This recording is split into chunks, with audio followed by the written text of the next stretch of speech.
할렐루야. 우리 옆 사람하고 인사 한번 할까요? 벚꽃이 피었습니다. 네, 벚꽃이 피었습니다. 할렐루야. 개나리도 폈나요? 오늘 밖에 나가보니 벚꽃이 하얗게 이렇게 피었더라고요. 꽃이 필 때마다 참 느껴지는 게 하나님의 은혜예요. 햇볕을 꽃들이 받고 날씨가 따뜻해지니까 꽃을 피우잖아요. 우리 인생도 똑같습니다. 하나님의 은혜를 많이 받으면요, 인생에 꽃이 펴요. 개나리도 얼마나 노랗게, 그죠? 티가 없어요, 티가. 목련도 피었어요.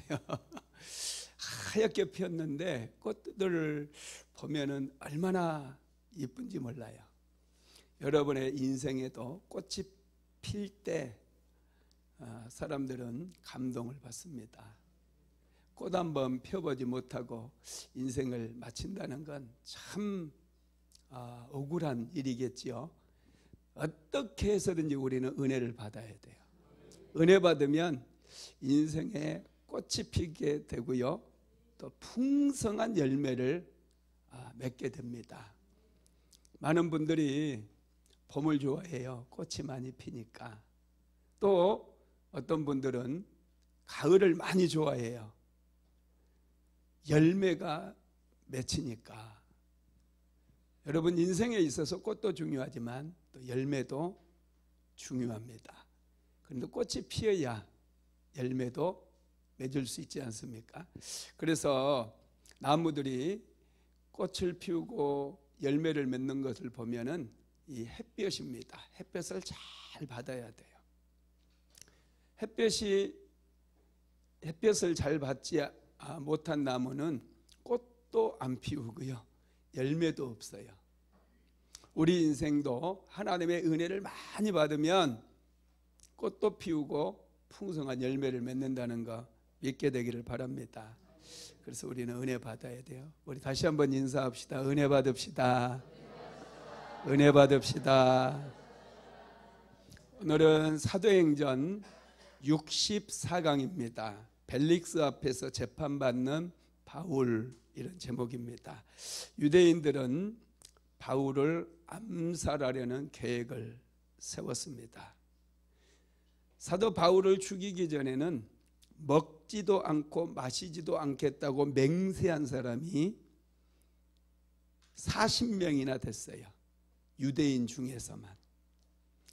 이 사람들이 대제사장을 찾아가서 바울을 죽이기 위한 계략을 서로 모의를 합니다. 작당을 해요. 어떻게 바울을 없앨까? 바울을 죽이기 전까지는 물도 마시지 않겠다는 거. 얼마나 바울에 대해서 분노했으면 바울을 죽이기 전에는 내가 먹지도 마시지도 않겠다, 이렇게 맹세를 해버린 거죠. 그래서 이 사람들이 대제사장을 찾아갔다는 거예요. 그러면 대제사장은 어떻게 해야 돼요? 사람을 죽이려고 이 사람들이 자기를 찾아와서 우리가 당신이 공회를 연다고 천부장에게 얘기하면 천부장이 바울을 공회로 데리고 올 것이다. 그러면 우리가 길목에 매복에 있다가 일시에 바울을 공격해서 죽여버리겠다, 막 이런 계략을 세운 거예요. 그러면 여러분, 대제사장은 어떤 사람이에요? 성직자잖아요. 하나님 앞에 예배를 인도하고 백성들에게 말씀을 가르치는, 그리고 하나님께 기도하는 그런 사람이잖아요. 그럼 백성들이 설사 그런 계획을 가지고 왔다 할지라도 대제사장은 어떻게 해야 돼요? 안 됩니다. 사람의 목숨을 그렇게 쉽게 생각하면 안 됩니다. 절대로 그런 계획은 하나님께서 기뻐하실 리 없습니다. 만약에 사도 바울이 정말 나쁜 놈이라면 하나님께 손봐줄 거예요.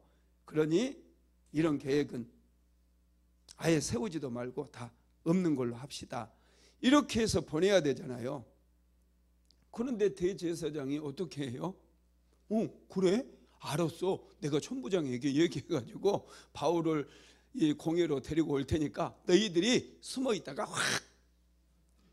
대제사장이 그런 거예요. 세상에 이 수준이 좀 아닌 것 같아요. 하여튼 이런 사람을 죽이려고 하는 끔찍한 이 음모를 듣고 대제사장도 동조하기로 했다는 거예요. 이런 일은 있어서는 안 되는 일이죠. 죄를 짓는 일인데 하나님 앞에서 제사장이 절대로 동조해서는 안 됩니다. 지금 유대인들은 바울을 죽이기 위해서 혈안이 되어 있어요. 바울도 이것을 몰랐거든요. 이런 유대인들끼리 공모를 했기 때문에 지금 이 공모가 그들이 세운 계획대로 잘 진행되고 있어요. 천부장은 이제 조금 있으면 대제사장은 사람을 보낼 거예요. 천부장에게 바울을 공회를 열어서 바울을 다시 재판하려고 하니 바울을 데리고 나오시오. 이렇게 공문을 보낼 거예요. 사람을 보낼 거예요. 그러면 천부장은 또 그들이 요구하니까 들어줘야 되거든요. 바울을 데리고 갈 수밖에 없어요. 아무도 몰라요, 이 사실을. 그러면 바울이 가는 길에 그들이 테러를 가해가지고 죽이겠다는 건데 바울은 그렇게 죽을 수밖에 없는 그런 상황이에요. 그런데 이런 계략을 누가 할까요? 하나님이 하시는 거예요. 와, 똑똑하시네. 역시 하나님 믿는 분들이 맞아. 이쪽은 대답이 없어. 야, 하나님이 알고 계셔. 이런 음모를 하나님이 알고 계셨어요. 그래서 하나님께서 바울을 죽이려는 음모를 참 기가 막히게 바울의 생질이라고 나오거든요. 바울의 조카, 바울의 생질이 알게 만들어요. 알게. 사도행전 23장 17절에서 19절 같이 한번 읽어봅시다. 시작. 바울이 한 백부장을 청하여 이르되 이 청년을 천부장에게로 인도하라. 그에게 무슨 할 말이 있다 하니 천부장에게로 데리고 가서 이르되 제수 바울이 나를 불러 이 청년이 당신께 할 말이 있다 하여 데리고 가기를 청하더이다 하매 천부장이 그의 손을 잡고 물러가서 조용히 묻되 내게 할 말이 무엇이냐. 아멘. 여기서 청년이 바울의 생질이에요. 바울의 조카라는 얘기입니다. 조카. 바울의 조카가 바울을 죽이려고 하는 음모를 미리서 알아가지고 바울에게 그 이야기를 해주는 거예요. 그래서 바울이 지금 그 사람을, 이 청년을 천부장에게 보내가지고 천부장에게 유대인들이 바울을 죽이기 위한 공모를 세웠다라는 것을 알려주는 거예요. 참 그런데 놀라운 것은 바울이 먼저 알게 됐잖아요. 자기를 죽이려고 유대인 중에 40명이 먹지도 않고 마시지도 않겠다고 맹세를 했고 지금 계략을 꾸며가지고 중간에 바울을 테러를 가해서 죽이겠다고 지금 그런 계획이 다 세워졌다는 걸 바울이 알거든요. 그러면 좀 바울이 어떻게 해야 돼요? 두려워하기도 하고 뭔가 좀 불안해야 하잖아요. 이러다 진짜 죽는 거 아니야? 뭐 너무 좀 무서워하는 그런 기색이 있어야 되는데 바울은 전혀 무서워하는 기색이 없어요. 너무 평안해요. 여러분, 바울이 이렇게 평안한 이유가 있죠. 어떻게 바울이 이렇게 평안할 수가 있어요? 우리가 지난주에 살펴보았잖아요. 바울이 막 유대인들에 의해서 찢겨질 뻔했잖아요. 천부장이 데리고 영내로 들어가서 간신히 바울이 목숨을 건졌거든요. 그런데 바로 그날 밤에 예수님께서 바울을 찾아오셨어요. 주께서 찾아오셨다고 그랬어요. 그리고 바울에게 뭐라고 말씀하셨어요? 바울아, 두려워하지 말라. 내가 나의 복음을 로마에 가서도 증언하여야 하리라. 이렇게 말씀을 했거든요. 예수님이 찾아오시니까, 그리고 말씀해 주시니까 바울은 지금 유대인들이 공모를 해가지고 죽이려고 하는 그런 계획을 알고서도 전혀 두려워하지 않는 거예요.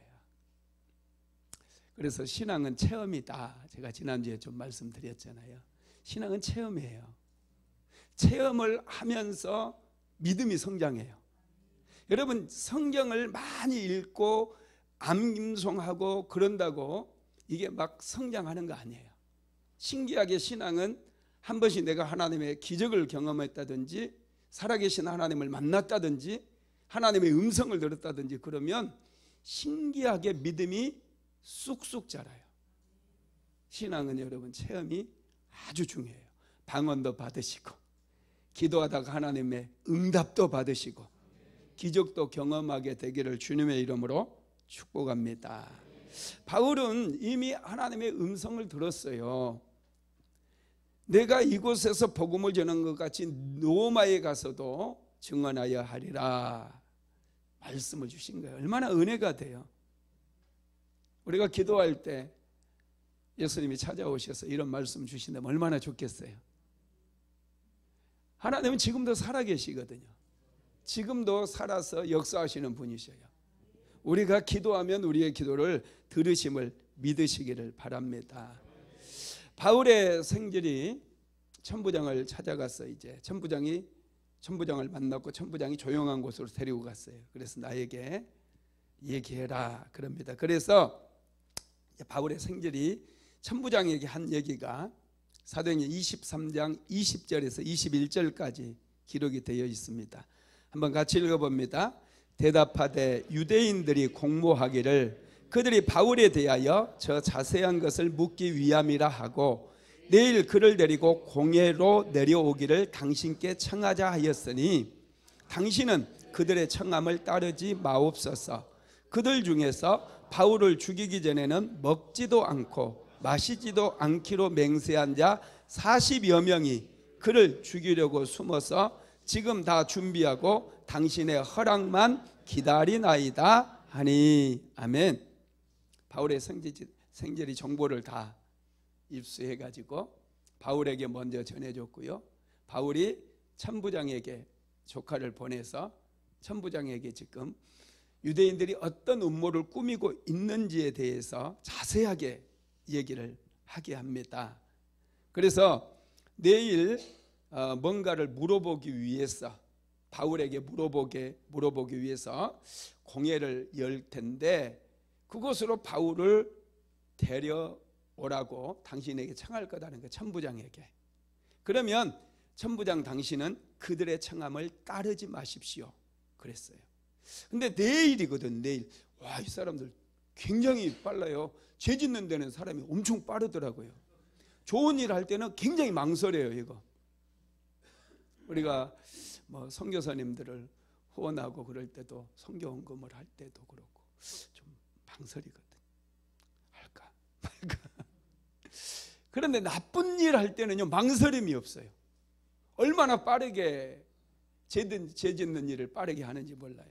이 지금 유대인들도 그러거든요. 내일 당장이에요. 내일 해가 밝으면 와 바로 청할 것이고 바울을 죽이려 한다는 거예요. 이 소식을 들은 천부장은요 굉장히 빨라요. 이분은 그 얘기를 듣자마자 바울이 자기는 로마 시민권을 가진 사람이라고 이미 얘기했잖아요. 로마 시민권을 가진 사람이 밝혔음에도 불구하고 천부장이 실수로 죽게 했다. 그러면 이제 천부장은 로마 당국으로부터 크게 문책을 당할 것이고 화를 입을 수 있거든요. 그러니 천부장이 깜짝 놀랐어요. 그래가지고 바울을 여기에 둬서는 안 되겠다. 빨리 총독이 있는 로마 총독이 파견되어 있었던 곳이 가이사랴라고 하는 곳이거든요. 예루살렘에서 좀 한 80km 이상 떨어진 곳에 가이사랴라고 하는 도시가 있는데 그곳에 총독의 관저가 있어요. 그곳으로 바울을 빨리 보내버리려고 그래요.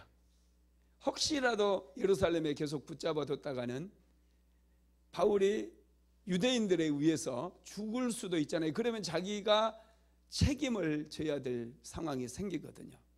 그래서 우리 시간으로 하면 밤 9시에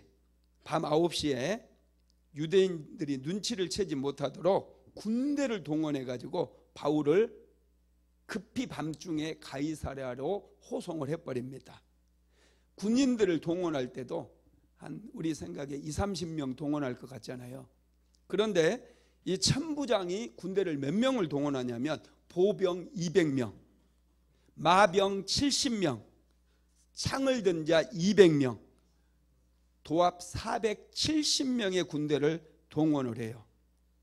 그리고 천부장은 총독에게 바울을 변호하는 편지를 써가지고 이제 이 군인들의 호의하에 바울을 가이사랴까지 보내버립니다. 그게 이제 23장 31절에서 35절까지 쭉 기록이 되어 있어요. 사도행전을 우리가 지금 묵상하고 있으니까 한번 꼭 읽어보세요. 지금 한번 읽어볼까요? 성경책 펴서 자, 사도행전 23장 31절에서 35절까지 같이 읽어봅니다. 보병이 명을 받은 대로 밤에 바울을 데리고 안디바드리에 이르러 이튿날 기병으로 바울을 호송하게 하고 영내로 돌아가니라. 그들이 가이사랴에 들어가 편지를 총독에게 드리고 바울을 그 앞에 세우니 총독이 읽고 바울더러 어느 영지 사람이냐 물어 길리기아 사람인 줄 알고 이르되 너를 고발하는 사람들이 오거든 내 말을 들으리라 하고 헤롯궁에 그를 지키라 명하니라. 아멘. 바울은 한밤중에 예루살렘에서 가이사랴까지 호송이 됩니다. 그리고 이제 이 가이사랴에 바울이 2년 동안 머물게 돼요. 그리고 3번의 재판을 받게 되는데 당시에 그 유대 총독으로 파견된 사람이 벨릭스라고 하는 사람이에요. 이 벨릭스에게 재판을 한번 받고 그게 사도행전 24장에 나와 있어요. 그리고 재판이 끝나지도 않았는데 총독이 바뀌어버려요. 베스도라고 하는 총독이 새로 부임을 하게 됐는데 이 베스도 총독에게 다시 재판을 받아요. 그리고 베스도가 총독이 된 것을 축하해 주기 위해서 당시에 그 유대 지역의 왕이었던 그 갈릴리 지역의 왕이었던 헤롯 아그리빠라고 하는 왕이 가이사랴에 오게 되거든요. 이 베스도가 새로 총독으로 부임했으니 축하 인사 드리기 위해서 와요. 그래서 이 아그리빠가 한번 또 바울을 재판하는 그 내용이 사도행전에 순서적으로 나오게 됩니다. 하여튼 바울은 이 가이사랴에서 2년 동안 감옥에서 보내게 되는데 감옥 생활하니까 우리는 철창에 갇혀 있는 걸로 생각하는데요. 이 벨릭스가 바울에게 많은 자유를 허락해서 집에 가서 친구들도 만나고 막 이렇게 감옥 생활은 아닙니다. 그런 혜택을 많이 주게 됩니다. 2년의 시간을 보내게 돼요. 왜 2년 동안이나? 어떻게 보면은 시간 낭비 같잖아요. 그죠? 바울 같은 사람이 열심히 복음을 전하면 2년 동안 몇 개의 교회도 세울 수 있는 능력이 있거든요. 정말 탁월한 분인데 바울을 다른 곳으로 또 보내면 얼마나 좋겠어요. 그런데 하나님께서 바울을 가이사랴에서 2년 동안 머물게 만들어요. 왜 그랬을까요? 바울이 지쳐 있었거든요. 1차, 2차, 3차 선교 여행을 계속해서 다녀왔어요. 20년 이상을 선교지에서 보냈습니다. 그러다 보니 건강도 많이 좀 안 좋아졌고요. 마음도 몸도 좀 많이 피폐해져 있는 그런 상태였어요. 그래서 하나님께서 바로 로마로 보내지 않고 2년 동안 바울이 편안하게 이 가이사랴에서 쉴 수 있도록 휴식할 수 있도록 은혜를 베풀어 주신 거예요. 바울은 그 가이사랴에서 재판을 3번을 받으면서 편안하게 쉼을 얻습니다. 자기가 하고 싶다고 다 할 수 있는 건 아니에요. 기다림이 때로는 필요해요. 하나님께서는 바울을 가이사랴에서 2년 동안 기다리게 하시면서 휴식하게 하시면서 바울의 그 힘들었던 또 지쳐 있었던 그 육신들 또 몸도 마음도 회복하게 하는 그런 시간을 갖게 만들었다라는 것입니다. 여러분, 우리가 너무 신앙생활 할 때도요, 서두르면 안 좋아요. 항상 기도하고 또 응답을 기다리는 시간들 아주 중요합니다. 기다릴 때도 잘 기다려야 돼요.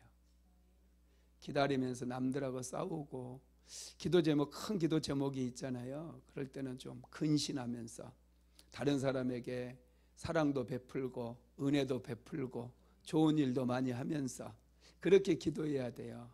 그래야 하나님께서 지켜보고 여러분 그 응답을 해주시거든요. 우리는 막 앞뒤 안 보고 쥐 하면서 그냥 내 기도만 응답해달라고 그렇게 하는 경우들이 많은데 때로는 하나님께서 기다리게 하셔요. 여러분 생각해 보세요. 나무도 한 그루가 제대로 성장하려면 50년에서 100년 걸리거든요. 믿음의 사람, 영적인 사람이 우리가 영적으로 성장하기 위해서는 시간이 필요해요. 어린아이도 아무리 급해도 엄마 뱃속에 10개월은 있어야 됩니다. 그냥 나는 7개월만 있다가 나오려고 하면 그거 인큐베이터에 들어가야 돼요. 노아도 여러분 비가 내리기까지 120년을 기다렸잖아요. 기다리면 힘들지만은 잘 기다릴 때 하나님의 은혜가 풍성하게 부어집니다. 바울은 가이사랴에서 어쩌면은 답답했을 수 있어요. 그런데 하나님께서는 인연을 기다리게 만들면서 몸과 마음을 회복하게 만들었습니다. 자, 사도행전 24장 1절 한번 같이 읽어봅시다. 시작. 닷새우의 대제사장 아나니아가 어떤 장로들과 한 변호사 더들로와 함께 내려와서 총독 앞에서 바울을 고발하니라. 아멘. 닷새가 지났어요. 예루살렘에서는 이제 자기들이 계획을 세운 대로 실행하기 위해서 천부장을 찾아갔어요. 그래서 우리가 바울에게 할 말이 있으니까 오늘 공회를 열 거거든. 그러니 좀 바울을 좀 보내주시오. 천부장에게 이렇게 얘기한 거예요. 바울 없는디? 어디 갔어요? 내가 보내버렸지롱. 그런 거예요. 가이사랴로 가 있어. 그러니까 이 사람들이 그러면은 좀 멈춰야 되잖아요. 거기서 멈추면 되거든요. 그런데 얼마나 이분들이 바울을 죽이고 싶었는지 예루살렘에서 가이사랴까지 가는데 제가 그때 이제 한번 성지순례 갔다 왔잖아요. 보니까 버스로 한 1시간 넘게 걸려요. 그때 당시는 버스가 있어요, 없어요? 없어요. 2000년 전에 무슨 버스가 있어. 이 나귀를 타고 가든지 뭐 그런 그때는 말 탔는지 어쩐지 모르겠지만 이 대제사장 아나니아와 또 장로와 변호사까지 대동을 했으니 걸어왔을 수도 있고요.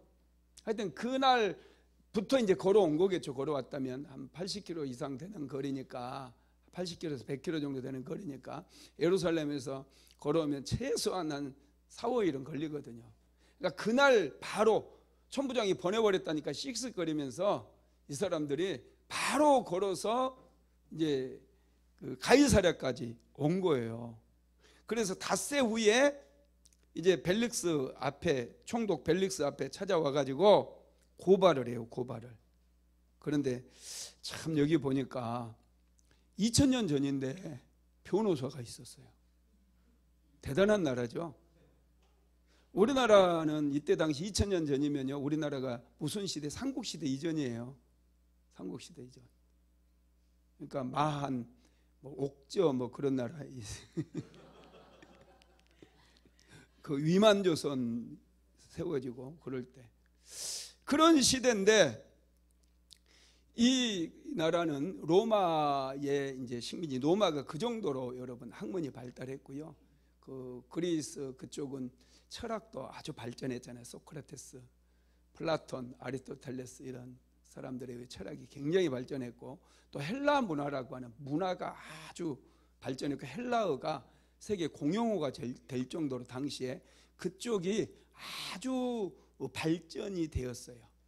그러다 보니 사람이, 우리나라 같으면 그때는 내 놈, 내 죄를 내가 알렸다 그러면 모르겠는데요, 그럼 주리를 틀어라 매우 쳐라, 이렇게 이제 재판을 했거든요. 그런데 이 사람들은 멋있어요. 변호사를 데려왔어요. 변호사를 데려와 가지고 총독에게 이제 바울을 고소를 하는데, 바울을 어떻게 고소하는가 한번 잘 읽어보세요. 이거 아주 또 중요한 공부예요. 사도행전 24장 5절에서 9절 한번 같이 읽어봅시다. 시작. 우리가 보니 이 사람은 전염병 같은 자라 천하에 흩어진 유대인을 다 소유하게 하는 자요 나사렛 이단의 우두머리라. 그가 또 성전을 더럽게 하려 함으로 우리가 잡아싸우니 당신이 그를 신문하시면 우리가 고발하는 이 모든 일을 아실 수 있나이다 하니 유대인들도 이에 참가하여 이 말이 옳다 주장하니라. 아멘. 변호사 더둘러라고 하는 사람이요, 이제 유대인들의 그 바울을 고소하는 고소 목록을 세 가지로 딱 아주 논리적으로 세 가지 제목을 들어서 벨릭스 총독에게 고소를 하는 거예요. 고소장을 쓴 거예요. 이렇게 이 세 가지 제목을 보면은, 이 사람은 전염병 같은 자라 그러면 첫 번째로 천하에 흩어진 유대인들을 다 소유하게 만든다는 거예요. 열받게 만든대요, 한마디로. 천하에 흩어져 있는 유대인들을 아주 막 소동하게 만들고 열받게 만드는 그런 일을 했다는 거예요. 두 번째로는 나사렛 이단의 우두머리라 그래요. 나사렛 이단의 괴수라는 거예요. 우두머리. 여러분, 이 말이 더둘러가 지금 고소를 하는데, 만약에 베드로가 있었으면 굉장히 섭섭할 것 같아요. 그죠? 무슨 소리? 나사렛 이단의 우두머리는 나야. 베드로가 들으면 엄청 섭섭한 말이거든요. 이거 바울은 절대 우두머리가 아니에요. 또 예루살렘 교회의 총회장이었던 야고보 사도가 들어도요, 이거 굉장히 불쾌해요. 나사렛 이단의 우두머리는 나거든. 이렇게 지금 나사렛 이단의 우두머리라고 고소를 해요. 그 다음에 세 번째로 또 성전을 더럽게 함으로 우리가 잡아싸우니 그랬어요. 성전을 더럽게 했다는 거예요. 이 세 가지 제목으로 사도 바울을 고소를 하면서 변호사 더둘러는 바울은 전염병 같은 존재다 그래요. 아주 이 사람이 가는 곳마다 전염병이 번지는 것처럼 아주 시끄러워진다는 거예요. 여러분들 있는 곳이 좀 시끄럽습니까? 원래 그리스도인들은 전염병 같은 그런 존재들이 돼야 돼요. 아주 시끄러워야 돼요. 복음을 전해야 돼. 당신 교회 갈 거야, 안 갈 거야? 안 가면 당신 지옥 가, 막 이러면서. 할렐루야.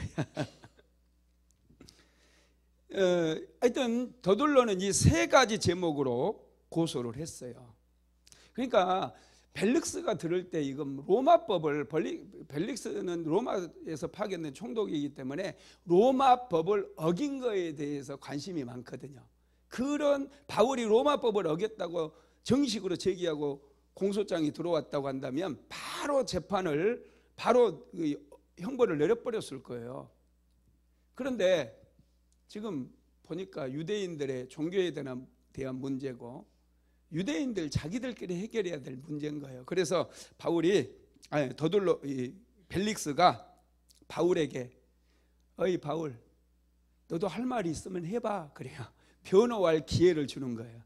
그래서 바울이 자기를 변호한 말이 사도행전 24장 10절에서 13절까지 기록이 되어 있어요. 한번 읽어봅시다. 시작. 총독이 바울에게 머리로 표시하여 말하라 하니 그가 대답하되, 당신이 여러 해 전부터 이 민족에 재판정된 것을 내가 알고 내 사건에 대하여 기꺼이 변명하나이다. 당신이 아실 수 있는 바와 같이 내가 예루살렘에 예배하러 올라간 지 11들밖에 안 되었고, 그들은 내가 성전에서 누구와 변론하는 것이나 회당 또는 시중에서 무리를 소동하게 하는 것을 보지 못하였으니 이제 나를 고발하는 모든 일에 대하여 그들이 능히 당신 앞에 내세울 것이 없나이다. 아멘. 바울이 이제 자기 자신을 변호를 하는 거예요. 바울의 변호도요 아주 논리적이에요. 굉장히 논리적입니다. 바울은 먼저 여러 해 전부터 벨릭스가 유대 땅의 총독으로 온 것에 대해서 감사하게 생각했다는 거예요. 그러면서 기꺼이 자기 자신에 대해서 나도 지금 유대인들이 나를 고소한 건에 대해서 나도 변호를 하겠습니다. 그러면서 이렇게 이제 변호를 합니다. 당신 지금 내가 예루살렘에 예배하러 온 지 11이틀밖에 안 돼서 12일밖에 안 됐다는 거예요. 12일밖에 안 된 사람이 무슨 유대인들을 또 사람들을 모아가지고 소요를 일으킬 수 있으며 지금 그 얘기를 하는 거예요. 그럴 시간이 안 된다는 거예요. 그리고 나를 고발하는 이 일에 대하여 당신이 능히 당신 앞에 내세울 것이 없네. 이 사람들이 나를 고발하는데 유대 그 로마법에 하나도 저촉되는 것이 없다라는 것을 바울이 얘기를 해주는 것이죠.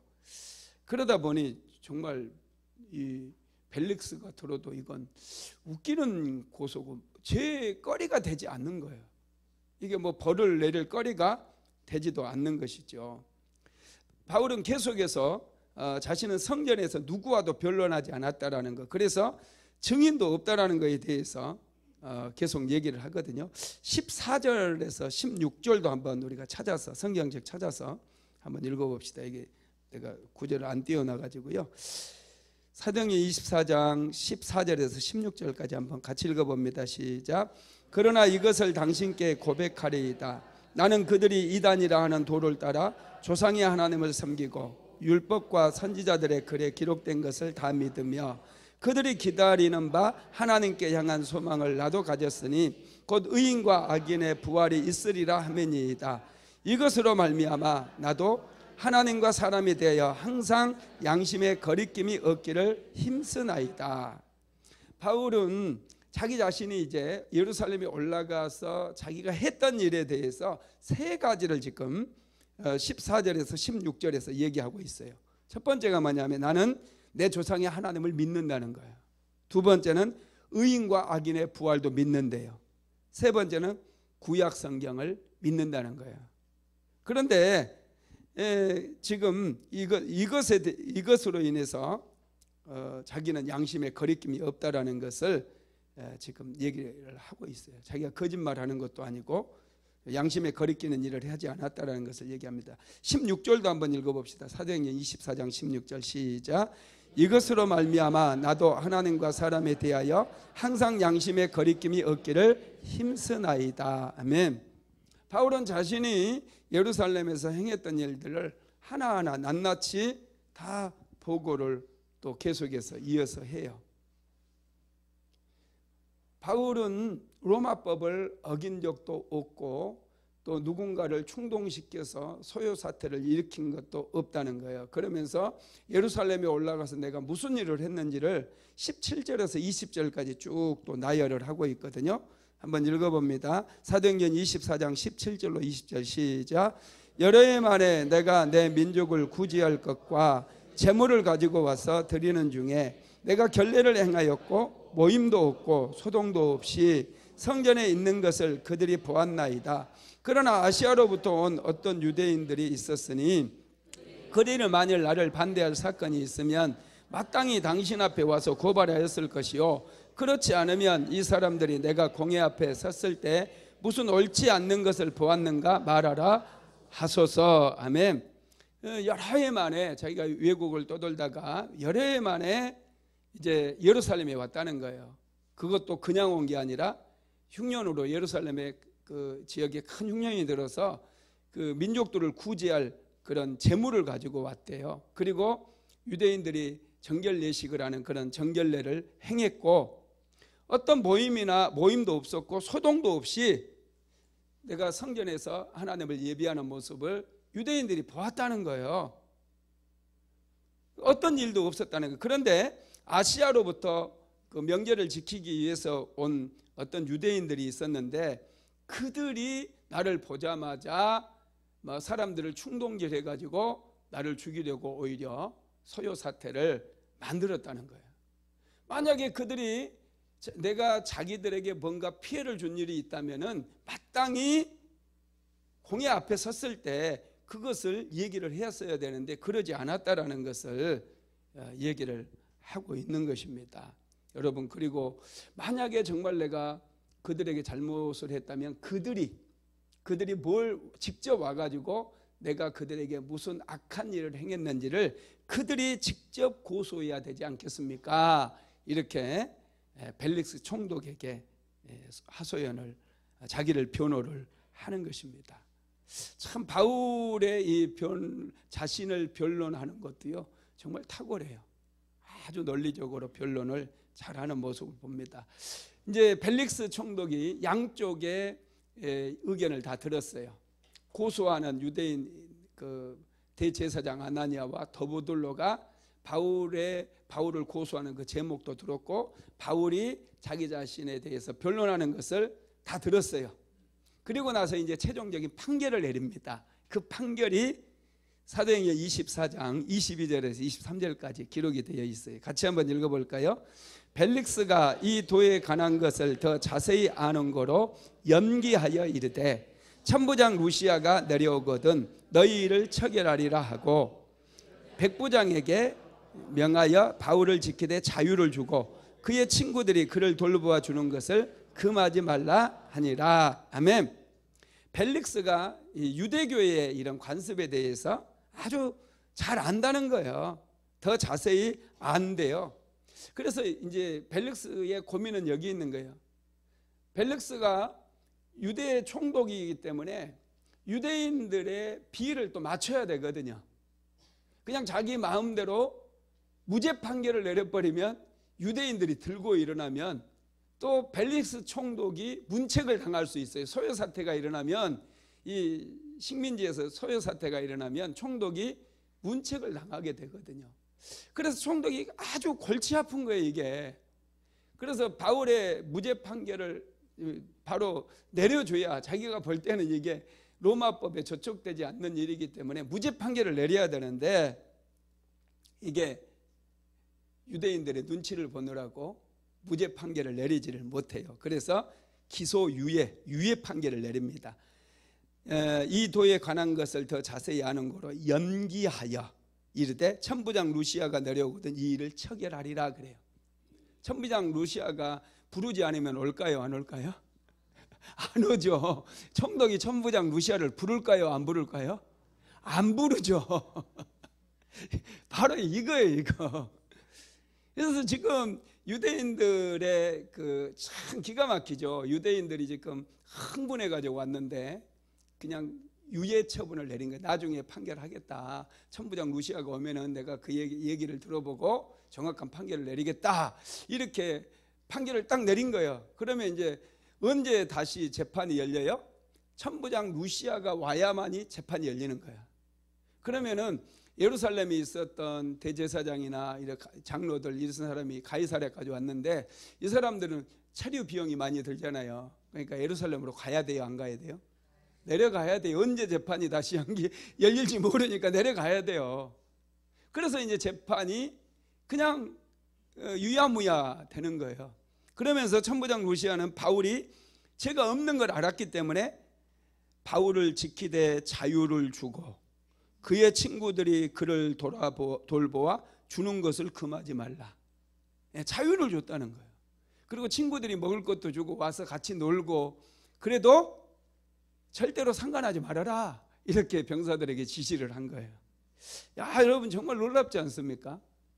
이게 하나님께서 함께 하시니까 이런 역사가 일어나는. 우리가 꼭 결말을 볼 필요는 없어요. 기소유예되는 것도요. 이것도 여러분 하나의 응답이더라고요. 응답. 우리는 끝장을 봐야지 속 시원하다고 무죄 판결 막 내리라고 그게 아니에요. 그냥 천부장이 올 때 언제 올지 모르겠지만 온다고 해도 물어보지도 않고 그냥 보낼 거. 아, 잊어버렸는데 이렇게 하려고 골치 아프거든요. 그거 판결해 놓으면.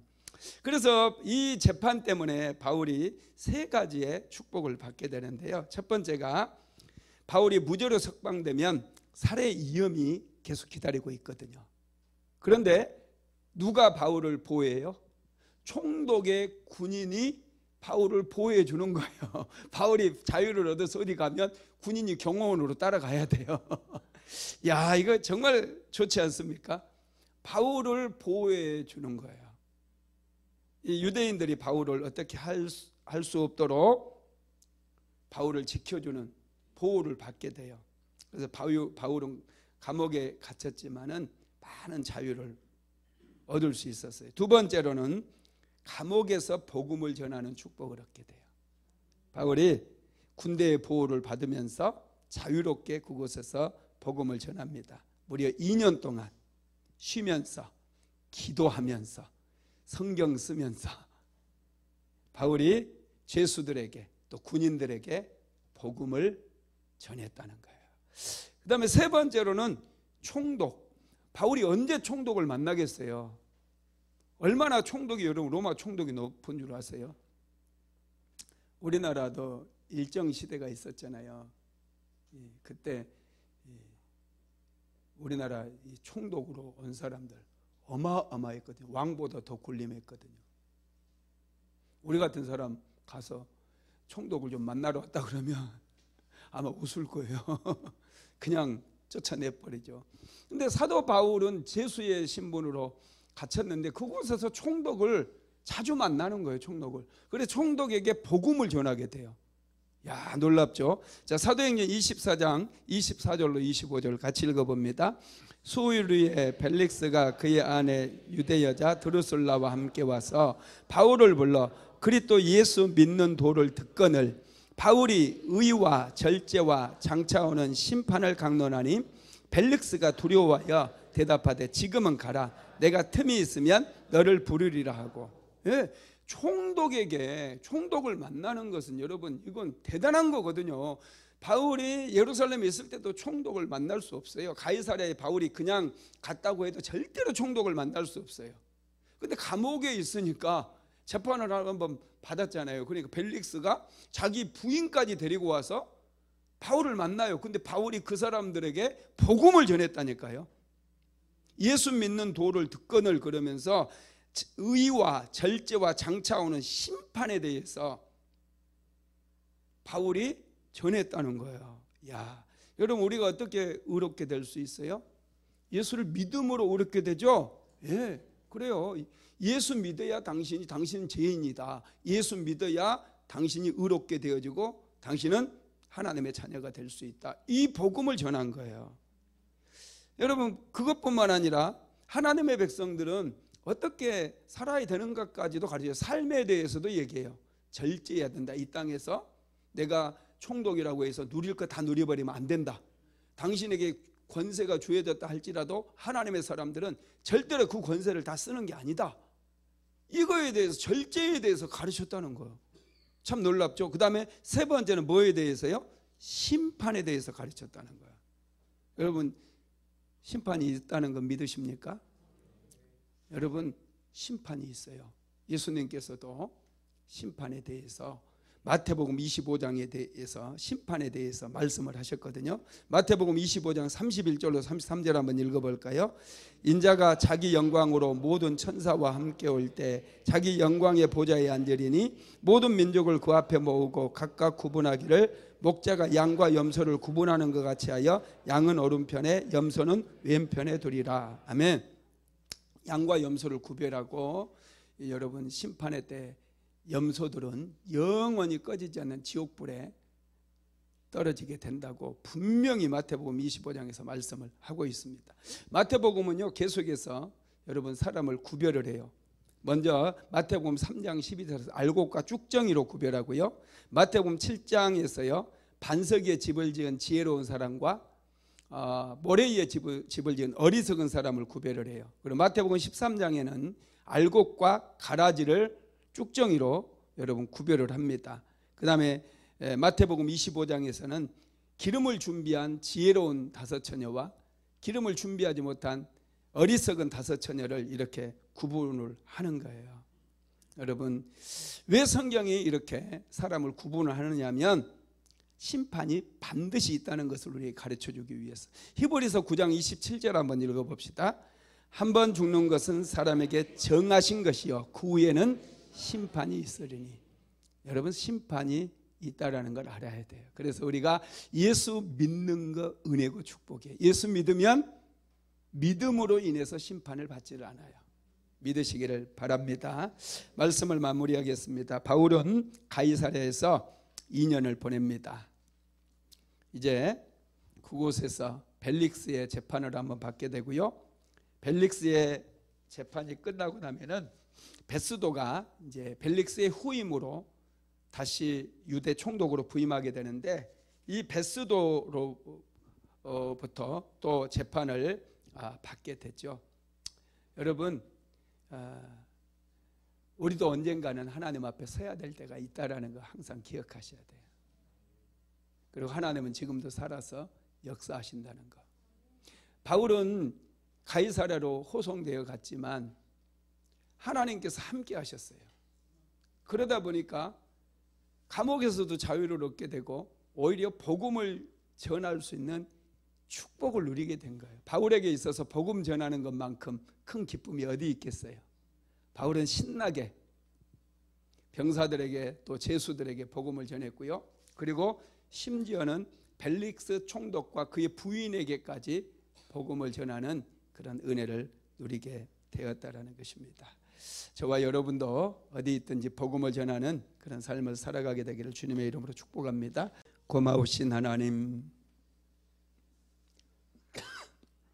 사도 바울을 찾아오셔서 유대인들의 음모에서 건져주시고 가이사랴로 보내셔서 2년 동안이나 몸도 마음도 시기하셨던 하나님을 찬양합니다. 하나님은 좋으신 하나님이시고 항상 우리와 함께 하시며 우리에게 은혜를 베풀어 주시는 좋으신 하나님이신 것을 믿고 고백합니다. 오늘 우리 사랑하는 모든 성도들에게도 은혜를 넘치도록 부어 주시옵소서. 가정가정마다 하나님의 은혜를 충만하게 받아서 봄에 꽃이 피는 것처럼 아름다운 꽃들이 피어나게 하시고 가을에 풍성한 열매처럼 많은 열매를 맺는 그런 믿음의 가정들이 다 될 수 있도록 우리 주님 축복하여 주시옵소서. 예수님의 이름으로 기도드리었습니다.